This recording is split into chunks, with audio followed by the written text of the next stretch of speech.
की वीडियो में हम बात करेंगे इमरान खान के हवाले से कि जो कि उनके ऊपर फ़र्द जुर्म आयद होना थी, नहीं हो सकी। बाद लोगों का इसके मतलब मुख्तलिफ ख्याल था। जब शुरू में ये फ़ैसला आया कि जो अदालत है उसने मौखर कर दिया है फ़र्द जुर्म को, आखिर वो मौखर क्यों किया गया? बहुत सारे लोगों के जहन में यही था कि इमरान खान ने कॉल दे रखी थी लॉन्ग मार्च के हवाले से, तो इसीलिए अदालत ने इसी चीज़ को देखा कि अगर इमरान खान के ऊपर इस वक्त फ़र्द जुर्म लगा दी जाए तो आवाम का बहुत ज़्यादा रिएक्शन आ सकता है। तो लोगों का ख्याल था कि इसी हवाले से इस फ़र्द जुर्म को जो आयद होना थी इसको डिले किया गया है। अब 29 सितंबर तक की मोहलत दी गई इमरान खान को। लेकिन अंदर की जो बात सामने आई है वो ये है कि इमरान खान ने माफ़ी नामा दोबारा जमा करवाएंगे। उन्होंने माफ़ी मांग ली है बाकायदा तौर पे। वो ये कह रहे हैं कि मैं उस खातून जग से माफ़ी मांगता हूँ और मैं उनके पास जाकर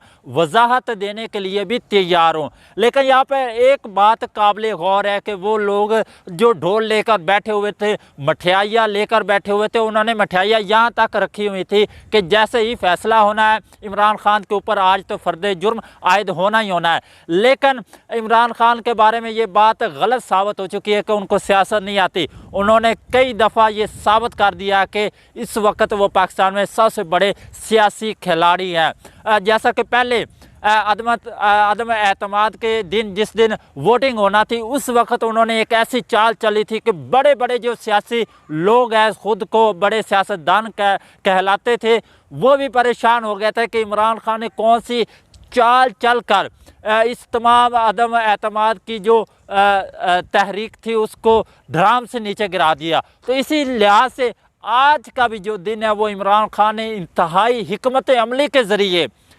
तमाम लोगों की मठियाइयाँ जिन्होंने यहाँ तक रखी हुई थी, जिन्होंने थोड़ी बहुत ही खा ली थी, उन्होंने भी उल्टी करना शुरू कर दिए कि आखिर इमरान खान ने कौन सी चाल चली। क्योंकि चाल ये चल दी है कि अगर इमरान खान माफ़ी ना मांगते तो वो ज़रूर उनके ऊपर फ़र्द जुर्म आयद हो जाना थी और इसके साथ वो नायल भी हो सकते थे। तो उन्होंने इंतहाई सोच विचार के साथ ये कदम उठाया और चाल चली कि जिस दिन उनके ऊपर फ़र्द जुर्म आयद होना थी, क्योंकि फ़र्द जुर्म उस वक्त होती है कि जब ये फ़र्द जुर्म लगाई जाती है तो दोबारा से जो मुजरिम होता है जिसके ऊपर लगना होती है उससे पूछा जाता है कि आपके ऊपर ये एलिगेशन है कि आप ये कबूल करते हैं।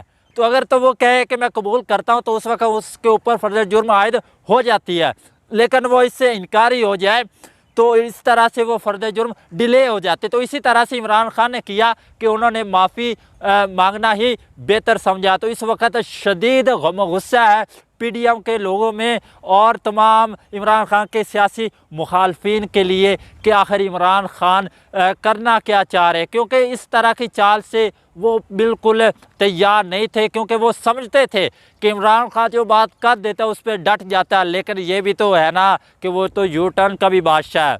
तो इसी तरह से उन्होंने माफ़ी मांगना ही बेहतर समझा ताकि वो अपनी सियासत को बचा सके और पाकिस्तानी अवाम की खिदमत कर सके। अब देखते हैं कि 29 सितंबर 2022 को अब क्या आने वाला फ़ैसला मुतवक्के हो सकता है। मिलते हैं नई वीडियो में, अपना ख्याल रखिएगा, अपने इस चैनल का भी। अल्लाह हाफिज़।